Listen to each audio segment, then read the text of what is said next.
I watched them teach her how small they thought she was. The first time I saw her cry, she didn't make a sound. That's the part people don't understand. Crying doesn't always come with noise. Sometimes it comes with a tight mouth and eyes that refuse to blink. Sometimes it comes with someone turning their face away so no one can see it. It was sophomore year. A math test was given. The teacher stood at the front of the room. He had papers in his hand, moving slow like he already knew what he was about to see.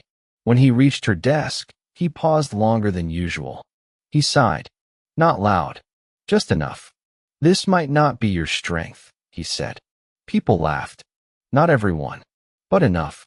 She stood up so fast her chair scraped the floor. She didn't say a word. She walked out. I stayed in my seat. That was Maya. She sat 2 rows behind me. Always quiet. Always early. Teachers never called on her unless they had to. When they did, they corrected her before she finished speaking. She dressed like she didn't want attention. Plain shirts, old jeans, shoes that had been cleaned so many times they looked tired. I remember thinking she looked careful. That day, after class, I went outside because the room felt heavy. That's when I saw her behind the trash bins near the gym, crouched low, holding the paper in her hands like it might explode. Her shoulders were shaking, but no sound came out. She looked up and saw me. For a second, neither of us moved. I wanted to say something, anything, but my mouth stayed closed. I nodded. She looked away. I walked back inside. I didn't know then that that moment would follow me for years. People say high school is hard for everyone. That's not true. High school is hard in different ways. Some people struggle because they don't care. Some because they care too much. Maya struggled because she cared but no one believed in her. She raised her hand in English class once. The teacher smiled but didn't call on her. She raised it again. Still nothing. Then someone else answered and got praised. After class, I heard the teacher tell another student, "She tries, but it's not really there." I knew who she meant. Guidance counselors called Maya in often, not to encourage her, but to manage her expectations. I know because I sat outside once waiting for my turn and heard parts of the conversation. College isn't for everyone. Have you thought about vocational paths? You need to be realistic. When Maya walked out, her face was calm. Too calm. Like she had practiced that face. She got a job at the grocery store after school. I saw her there almost every evening. She stocked shelves, cleaned spills, carried boxes bigger than her. Customers ignored her. Managers spoke to her like she was slow. She never complained. She studied during breaks. Notes folded in her apron. Flashcards taped inside a notebook. One night, I heard someone make a joke about her. Why is she even trying? She heard it too. She didn't react. That's what hurt the most. Not anger. Not tears. Just silence. Things got worse junior year. Teachers stopped hiding it. When she failed a test, it became a lesson for the class. When she passed one, it was treated like luck. Once, during group work, a girl said, "I'll do the writing. You can just copy." Maya nodded. I watched her erase her own notes. There was a science fair. Maya worked on hers alone. Everyone else had help. Parents, tutors, friends. Her project was neat. Simple. Clear. She didn't win anything. One of the judges told her, "Good effort." Effort. That word followed her like a shadow. At lunch, she sat alone most days. Sometimes she read. Sometimes she just stared at her tray. I sat with my friends nearby. I could hear her breathing when the room got loud. I wanted to sit with her. I never did. Senior year came fast. College talk filled the halls. Acceptance letters. Dreams. Plans. Maya kept her head down. She applied quietly. I found out later she applied to 5 schools. All public. All affordable. All realistic. Rejection letters came one by one. I saw one fall out of her bag once. She picked it up fast. Folded it. Smiled at me like nothing happened. One day, she didn't show up. Then another. People said she dropped out. She couldn't handle it. Knew it. Figures. No one checked. I didn't check. The last thing I remember seeing was her locker empty. Clean. Like she had already said goodbye in her head. When Maya disappeared, the school moved on fast. That's something they don't tell you. People think disappearances are loud.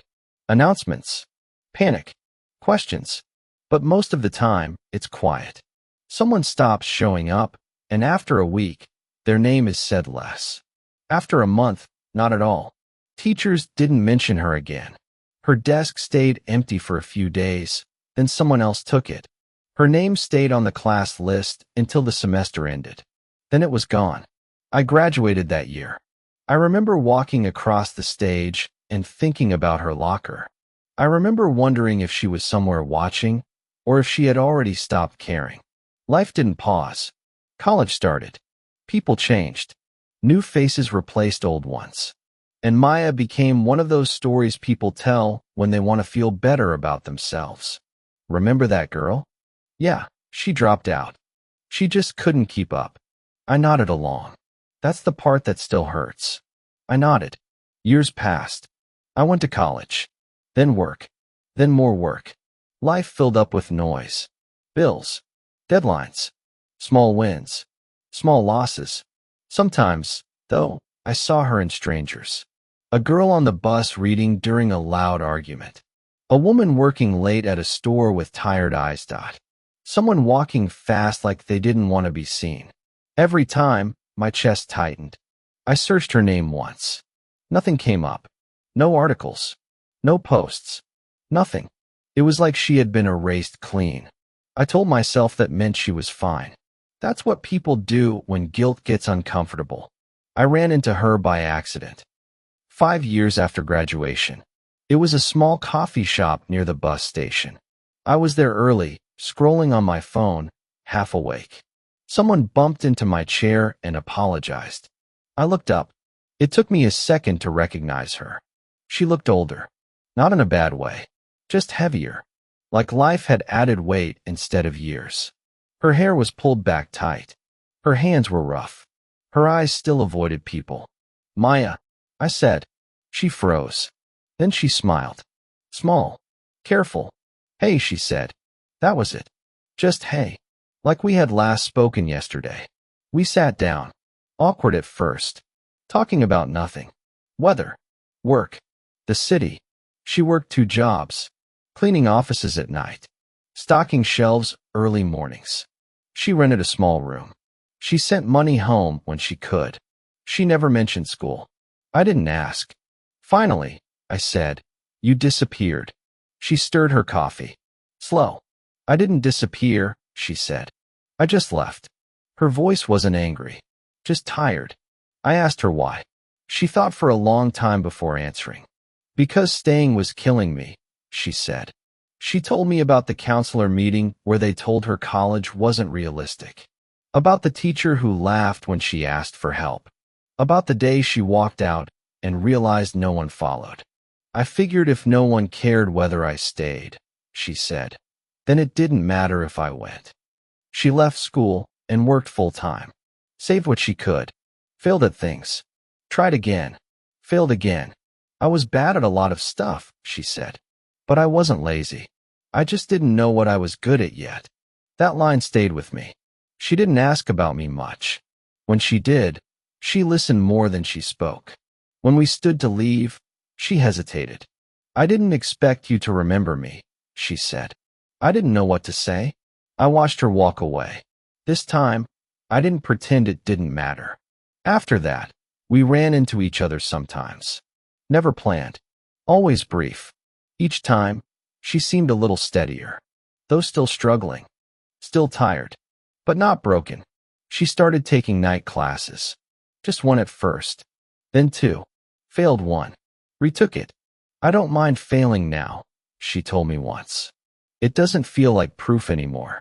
People still underestimated her. Bosses talked down to her. Customers ignored her. Teachers didn't remember her name. But something had changed. She didn't shrink anymore. She spoke slower. Louder. She asked questions and waited for answers. I watched her rebuild herself without applause. No one from school knew. No one cared. And that's the part that still makes my chest hurt.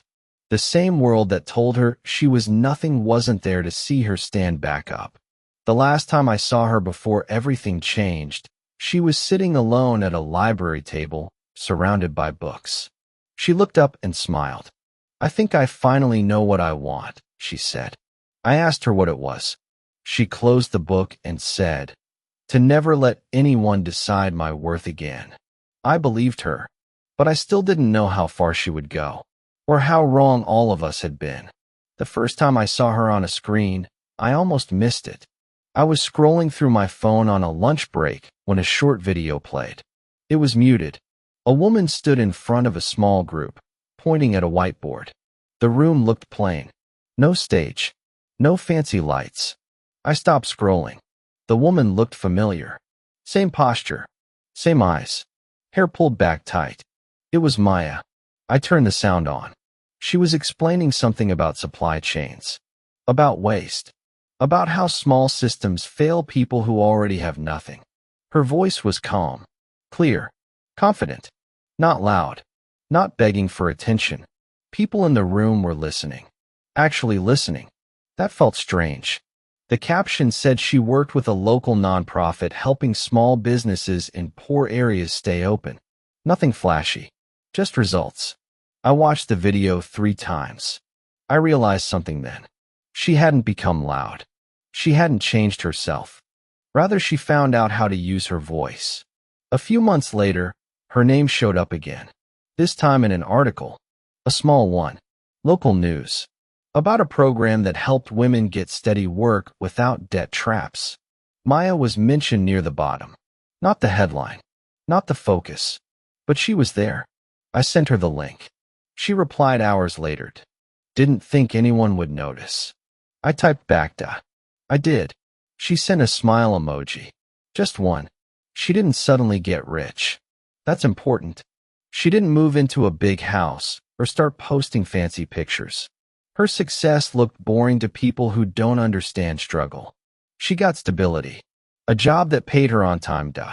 Respect from people who used to ignore her. A seat at tables she was once told she didn't belong at. She finished school slowly. One class at a time. No rush. No debt panic. When she graduated, there was no crowd cheering. Just a few people clapping politely. She didn't look disappointed. She looked proud. Years after high school, there was a reunion. I almost didn't go, but I did. The gym looked smaller than I remembered. The banners were faded. The faces older. People talked about jobs, marriages, kids. Then someone whispered her name. Maya's here. Heads turned.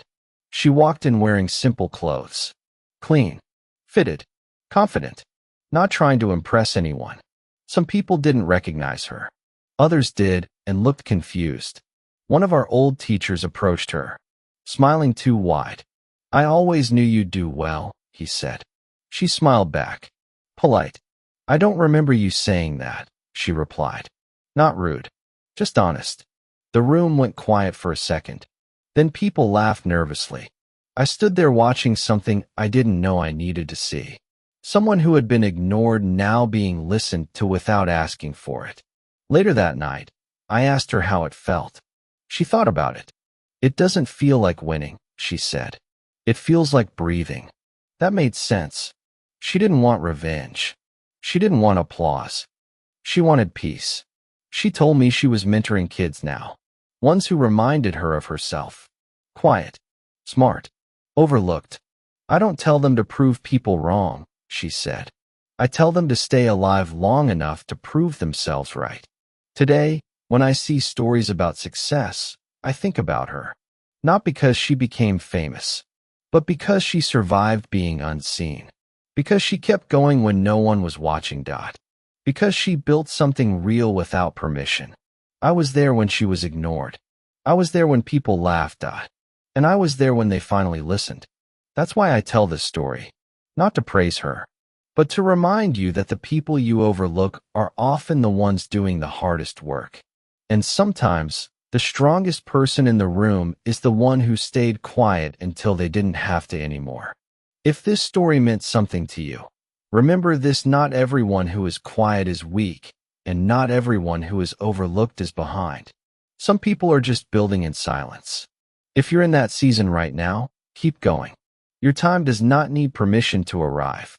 The Bible says in James 4 verse 10, "Humble yourselves before the Lord, and he will lift you up."